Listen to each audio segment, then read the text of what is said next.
Okay, welcome back everybody. আমরা আজকে Indigo চ্যাপ্টারটা যতটুকু কমপ্লিট করেছিলাম লাস্ট ক্লাসে তারপর থেকে কন্টিনিউ করব। একটু রিকালেক্ট করি আমরা। Before we start it's important to recollect and connect the dots. So naturally if we start with the text, the title, you can notice something very significant here. If you see, we find three monkeys here. So গান্ধীর তিন বান্দরের কথা প্রায়ই বলা হয় যে বাজে বলবো না, বাজে দেখবো না, বাজে শুনবো না। So with this we start. আমরা জানি ইন্ডিগো চ্যাপ্টারটা কী দিয়ে স্টার্ট হয়েছিল। আমরা জানি it's actually an excerpt from a biography written by Louis Fischer. Louis Fischer সম্বন্ধে আমরা অলরেডি ডিসকাস করেছি। তো এটা এক্সেপ্ট কোথা থেকে? From his book the life of Mahatma Gandhi. তো অলরেডি আমরা এটা স্টার্ট করেছিলাম, আমরা দেখেছিলাম যে গান্ধীজির এই চ্যাপ্টারটা ইন্ডিগোটা অ্যাকচুয়ালি ওনার চম্পারণ এপিসোডের সাথে কানেক্টেড। ওইটার সেন্টার অ্যারাউন্ডের চম্পারণ এপিসোডই এই চ্যাপ্টারটা আমাদের। সো ন্যাচারালি আমরা জানি যে গান্ধীজি যখন 1942-তে লুই ফিশার গান্ধীজির সাথে দেখা করতে গেছিলেন, তখন গান্ধীজি ওনাকে বলেছিলেন এই ব্যাপারগুলো সম্বন্ধে যে how he decided to urge the departure of the British in the year 1917, that is centered around the Champaran episode which took place in the year 1917. তো এটার বিগিনিং হিসাবে বলতে গিয়ে আমরা অলরেডি পেয়েছিলাম যে গান্ধীজি 1916-এর ডিসেম্বর মাসে, যেটা অ্যানুয়াল কনভেনশন হয়েছিল ইন্ডিয়ান ন্যাশনাল কংগ্রেসের লখনৌতে, ওইটাতে গেছিলেন এবং তখন রাজকুমার শুক্লা গান্ধীজির সাথে দেখা করেছিলেন and briefed him about the issue, এবং he wanted Gandhi to go to Champaran. And ultimately আমরা পেয়েছিলাম যে Gandhi being convinced and rather impressed by the tenacity and story of Rajkumar Shukla and the Champaran, he agreed to go with Rajkumar Shukla. Accordingly উনি গেলেন এবং যাওয়ার পরের part আমরা দেখেছিলাম। যাওয়ার সময় he first went to the house of Rajendra Prasad, who was not at home. ওইখানের এক্সপিরিয়েন্স, ওইখানের আনটাচেবিলিটি ইস্যুজ উনি যেটা দেখেছিলেন সেটা। তারপরে উনি মুজফ্ফরপুরের এপিসোড আমরা দেখেছিলাম, সেখানে উনাকে ওয়েলকাম করেছিলেন প্রফেসর জে.বি. কৃপালানি, যার সাথে গান্ধীজির দেখা হয়েছিল ট্যাগোর শান্তিনিকেতন স্কুলে। অ্যান্ড দেন উনি থেকেছিলেন প্রফেসর মালকানির বাসায়, who was actually a government school teacher. তো সেই পয়েন্টগুলো আমরা পেয়েছি। অ্যান্ড দেন আমরা পেয়েছি যে গান্ধীর অ্যারাইভেলের খবর পেয়ে কী হয়েছিল, মেনি পিজেন্টস ফ্রম চম্পারণ গান্ধীজির সাথে দেখা করতে এসেছিল। And not only that, even the lawyers also came to visit Gandhi and brief the cause, the issues and every other thing. তখন গান্ধীজি, ওরা যখন ফিজের কথা বললো, Gandhi chided them, insulted or scolded them, and বললেন যে it is useless taking such cases to law courts, কারণ court মানে কি, ইটস এ লিগাল ফাইট। তো লিগাল ফাইটে কী হয়, লিগাল ফাইটে since it is a kind of fight, the first requirement or prerequisite is courage, and the peasants were all fear-stricken. So taking such cases to law courts appeared to be useless to Gandhi, and accordingly উনি কি বললেন যে no, it's of no use, so I think we shouldn't take such cases to law courts. Where the peasants are so crushed and fear-stricken, law courts are useless. The real relief for them is to be free from fear. তো আমরা এতটুকু পর্যন্ত complete করেছিলাম last ইয়েতে, বা কোনো বেছে হয়তো বা একটু বেশিও করেছিলাম আমরা। তো এবার আমরা ওইখান থেকে দেখি কি বলছেন। Most of the arable land in the Champaran district was divided into large estates owned by the Englishmen and worked by Indian tenants. The chief commercial crop was indigo. The landlords compelled all tenants to plant 3/20 or 15% of their holdings with indigo and surrender the entire indigo harvest as rent. This was done by long-term contract. তো এখানে আমরা কি দেখছি, first of all most of the arable land, arable means field which is suitable for agriculture or cultivable.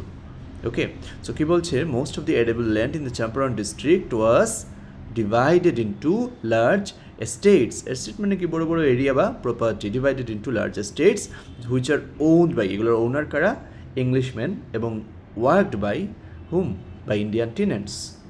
Okay, Indian tenants তো আমরা বুঝি person who page rent for using a property, তাকেই বলে আমরা টেনেন্ট, যেমন ভাড়াটিয়া আমরা বলি। ওকে, so we can say worked by Indian tenants. The chief commercial crop, commercial মানে the crop that is produced for selling, okay, commercial crop was indigo. The landlords compelled all tenants to plant 3/20 or 15% of their holdings with indigo and surrender the entire indigo harvest as rent. This was done by long-term contract. এবার কি হতো এখানে landlord যারা ছিল ওরা compel করতো কাকে all the tenants for what to plant 3/20 মানে টোটাল ল্যান্ডের 3/20 পার্ট দ্যাট ইজ 15% কিসের জন্য ইন্ডিগো কাল্টিভেট করতে ওইটাই ছিল ওদের রেন্ট এবং ওইটাই ওরা কী করতে লাগতো they had to surrender the entire indigo harvest as rent এবং এটা কিভাবে করা হতো this was done by long term contract so এখান থেকে আমরা বুঝতে পারছি যে the basically the thing was what in Champaran most of the land suitable for agriculture was divided into large area or large property and Englishmen were the owners of the land, whereas Indians were working as tenants. And the main crop grown and sold there was indigo. Now, the thing is what? Presently, the landlords learned that Germany had developed synthetic indigo. They thereupon obtained agreements from the sharecroppers to pay them compensation for being released from the 15% arrangement. Now এখানে কি হলো এখানে একটু ক্রিটিক্যালিটিস আছে কি হলো দেখো এবার এই মোমেন্টে প্রেজেন্টলি মানে আমরা বলতে পারি recently okay here the meaning is recently the landlords learned কি জানলো ওরা that Germany had developed synthetic Indigo মানে ন্যাচারাল ইন্ডিগো চলছিল এখানে গ্রো করা অ্যান্ড জার্মানি থেকে অলরেডি জার্মানি ডেভেলপ করে নিয়েছে সিনথেটিক ইন্ডিগো অ্যান্ড সো তার মানে যে এখানে কী দাঁড়াচ্ছে যে ন্যাচারাল ইন্ডিগোর ডিমান্ড মার্কেটে কমে যাবে তো ওরা এই ব্যাপারটাকে মানে হাইড করে ওরা কী করলো দেয়ার আপন আর্টিফিশিয়াল ইন্ডিগো যেহেতু ডেভেলপ করে নিয়েছে thereupon obtained agreements from the sharecroppers thereupon means after that they did what they obtained agreements কিসের জন্য কার কাছ থেকে ফ্রম দ্য শেয়ার ক্রপার্স কারণ অলরেডি তো আগেই আমরা পেয়েছি লং টার্ম অ্যারেঞ্জমেন্টে ওরা করতো এবার কি করলো ওরা এগ্রিমেন্ট নিয়ে নিল শেয়ার ক্রপারের কাছ থেকে যে কি to pay them compensation okay compensation আমরা বুঝি কোনো একটা কিছু গোলমাল হলে তাতে যাতে লস না হয় money paid to reduce loss compensation for being released from the 15% arrangement যাতে করে ওরা ফ্রি হয়ে যায় সেই 15% অ্যারেঞ্জমেন্ট থেকে তার কারণটা কি ব্যাপারটা হচ্ছে it's like things kept secret and বেনিফিটটাকে সরানোর জন্য যেমন আমরা কোনো সময় দেখি কি যে ডিফারেন্ট ইয়েতে কোম্পানি থেকে অফার দেয় buy one get one free or একেবারে ডিসকাউন্টেড রেটে দিয়ে দেয় তো অ্যাকচুয়ালি সেটা ডিসকাউন্টেড রেটে দেওয়ার টার্গেটটা হচ্ছে ক্লিয়ারেন্স বা কোনো সময় দেখা যায় প্রোডাক্টস যেগুলো নষ্ট হয়ে যাওয়ার মতো থাকে ওইগুলোকে মানে নিয়ার এক্সপায়ারি আসার সঙ্গে সঙ্গে কী করে খুব কম দামে দিয়ে দেয় যাতে লসটা কম হয় এটা না যে কোম্পানি প্রফিট করে দিয়ে দিচ্ছে কোনো সময় কী করে ওর প্রোডাকশন কস্টও যত থাকে তার থেকেও কমে দিয়ে দেয় যাতে লস কম হয় তো সেম ব্যাপারটা ওদের ক্ষেত্রেও ছিল কারণ পিজেন্টসের সাথে ওদের কন্ট্রাক্টটা কী ছিল কন্ট্রাক্ট ছিল যে you produce indigo and just share the or give the same produce as rent for your land Now, Orato actually they needed indigo, that's why they took it as land. Now, rent, but the thing is what? They didn't need this because they knew it that in the market, because there is artificial indigo available in the market, they won't have the need for any kind of natural indigo. Ora sale hobe na market. Okay, because they came to know that artificial indigo had been developed in Germany, and naturally ki hobe the demand of natural indigo had reduced, so the crop was not needed. Accordingly ওরা কী চাইলো ওরা চাইলো যে ওই ব্যাপারটাকে না বলে ওরা অন্যভাবে কিছুটা টাকা ওদের কাছ থেকে থ্রু ডিসিপশন ওটা কালেক্ট করে নিতে চাইলো and so they did what they wanted to free the sharecroppers of the 15% arrangement but on the other side যদিও এটা লাগে না বললে যদি তো এটা তো হবে না এটা ফ্রি অফ কস্ট হয়ে যাবে এটা না they wanted to cash in the situation accordingly they did what they wanted some money from sharecroppers to cancel the arrangement কিছু টাকা চাইলো ওরা অ্যারেঞ্জমেন্ট মানে কি 15% অ্যারেঞ্জমেন্ট যে পুরা ল্যান্ডে কাল্টিভেট করো তার 15% ইন্ডিগো কাল্টিভেট করো এবং ওইটাকে রেন্ট হিসাবে দিয়ে দাও ওইটা ওরা কী করলো ওইটা ক্যান্সেলেশনের জন্য ডিমান্ড করলো যে we need some compensation. Now ব্যাপারটা হলো that share cropping arrangement was irksome to the peasants. আমি লাস্টে তোমাদেরকে কিছুটা বলেছিলাম যে শেয়ার ক্রপিং কীরকম করতে হতো, ইন্ডিগো কীভাবে দিতে লাগতো মোল্ড বানিয়ে। It was really an irksome thing, irritating, troublesome ব্যাপার ছিল ওদের জন্য। সো কী হলো, the share cropping arrangement was irksome to the peasants and many signed willingly. And so কী করলো, অনেকেই উইলিংলি সাইনও করে দিল, yes we are ready to give the compensation. Many signed willingly. Those who resisted engaged lawyers. The landlords hired thugs. Meanwhile, the information about synthetic indigo reached the illiterate peasants who had signed, and they wanted their money back. এবার কি হলো, এবার দুটো জিনিস ঘটলো। Number one, share cropping arrangement ওদের জন্য একটু ট্রাবলসাম ছিল, আর তাই কী করলো, many of them willingly sign করলো যে না ঠিক আছে এটা থেকে বেরিয়ে যাই। আর যারা রেজিস্ট করলো, মানে এখানে অপোজ করলো বোঝাচ্ছে, ওরা কি করলো, ওরা লয়ার্সকে এনগেজ করলো যে না আমরা এরকম এটা মানবো না, ইয়ে করবো। কিন্তু ওরা কি করেছিল, ব্রিটিশ ল্যান্ডলর্ডস কী করেছিল, কম্পালসারি করে দিয়েছিল সব পিজেন্টসের জন্য। সো ব্রিটিশ ল্যান্ডলর্ডসের এটার এগেনস্টে যারা যেসব পিজেন্টস অপোজ করেছিল, means they are not in a position or not willing to go out of that arrangement, they engaged lawyers, ওরা লয়ার্স লাগিয়ে দিল। On the other side landlords কী করলো, ল্যান্ডলর্ডস হায়ার করে দিল ঠাগস, মানে গুণ বা গুন্ডা যেগুলোকে আমরা বলি, ওইগুলাকে লাগিয়ে দিল। কারণ কি, কারণ ইট ইজ ট্রু যে ওদের তো দরকার কী ছিল, যাতে করে ওরা থ্রেটেন করেও পিজেন্টসকে, তোমরা লয়ার কি আনো, তোমাদেরকে থ্রেটেন করে আমরা কালেক্ট করে নেব, এই টাইপের টেন্ডেন্সি ছিল। So they were just bossing over the thing, and ওটাই চাইলো ওরা। ঠিক আছে, সো এই প্যারাগ্রাফ থেকে আমরা কি দেখলাম, ওই পার্টটা দেখলাম যে দ্য ল্যান্ডলর্ডস হায়ার্ড ঠাগস। তার মানে ঘটনাটা কি হলো যে যারা উইলিং ছিল ওরা তো সাইন করলো, যারা উইলিং ছিল না ওরা লয়ার্স এনগেজ করলো, আর ল্যান্ডলর্ডস ওদের এগেনস্টে লাঠিয়াল লাগিয়ে দিল, ওকে, গুনস লাগিয়ে দিল।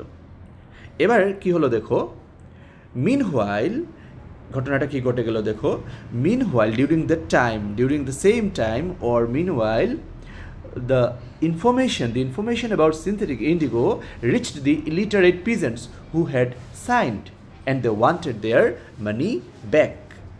এবার কি হলো, ইন দ্য মিন টাইম ঘটনাটা কি হলো, যেসব ইলিটারেট পিজেন্টস অলরেডি সাইন করে দিয়েছিল, ওদের কাছেও খবর এসে গেল কোনটা, যে অ্যাকচুয়ালি ল্যান্ডলর্ডরা ওদেরকে কোনো ফ্রিডম দিচ্ছে না। মূল ব্যাপারটা হচ্ছে they didn't need the money, they didn't need indigo. তো ওইটার থেকে লসটা মিনিমাইজ করার জন্য, বা বলতে পারো যে ক্যাশ ইন দ্য সিচুয়েশন, ওরা কী করলো, ওরা ডিমান্ড করলো যে pay as a little money as compensation. তো যারা সাইন করে নিয়েছিল এবং টাকা দিয়ে দিয়েছিল, তারা কী করলো, they wanted there money back, কারণ it was a case of deception. Okay, so what happened there, we find that the uneducated farmers also came to know about the artificial indigo, but they had already signed a new agreement and paid compensation to landlords, so they wanted landlords to return their money. At this point Gandhi arrived in Champaran, এবং এই সিচুয়েশনেই কি হলো, Gandhi arrive করলেন চম্পারণে। তো এতটুকু হলো, মানে আমরা কি দেখলাম, context. You may be asked a question, describe the context or the background or situation or circumstances under which Gandhi had to arrive in Champaran, অথবা কোটেশনে কোট করে দিয়ে দিতে পারে, at this point Gandhi arrived in Champaran দিয়ে elaborate করতে বলতে পারে। তখন আমার ওই এপিসোডটা বলতে লাগবো, ওই যে প্রথম থেকে under ancient the most of the arable land থেকে শুরু করে এতটুকু অবধি, they wanted there money back অবধি আমাদের বলতে লাগবে। এবার আমরা এর পরের ফেজটা দেখি। তো গান্ধীজি আসার পরে কী করলেন, আমরা অলরেডি গান্ধিয়ান পলিসি দেখছি, উনি খুব স্ট্র্যাটেজিক্যালি স্টেপ দিচ্ছেন। তো এখানে কি করলেন আমরা দেখি। He began by trying to get the facts. First he visited the secretary of the British landlords association. The secretary told him that they could give no information to an outsider. Gandhi answered that he was no outsider. এবার কি হলো, Gandhi formally কাজটা start করলেন। কিভাবে start করলেন, he began by trying to get the facts, data collect করে কি করলেন, অ্যাট ফার্স্ট উনি ভিজিট করলেন, কারণ যাদের সাথে হচ্ছে ফাইট, যাদের সাথে টাসেল হচ্ছে, ওদের কাছ থেকে তো ওদের পয়েন্ট অফ ভিউ বা ওদের এটা তো জানতে হবে। অ্যাকর্ডিংলি গান্ধী কী করলেন, he visited the secretary of the British landlords association. Secretary কি করলেন, secretary told him that they could give no information to an outsider, ওরা কোনো ইনফরমেশন দিতে পারবে না, আউটসাইডারকে কোনো ইনফরমেশন দেবে না। The secretary refuse to give any information. Okay, তখন কি হলো, that is very very important, খেয়াল করতে লাগবে। আজকের এই যে যত কনস্টিটিউশনাল যত লজ বা ওইগুলো আসছে না,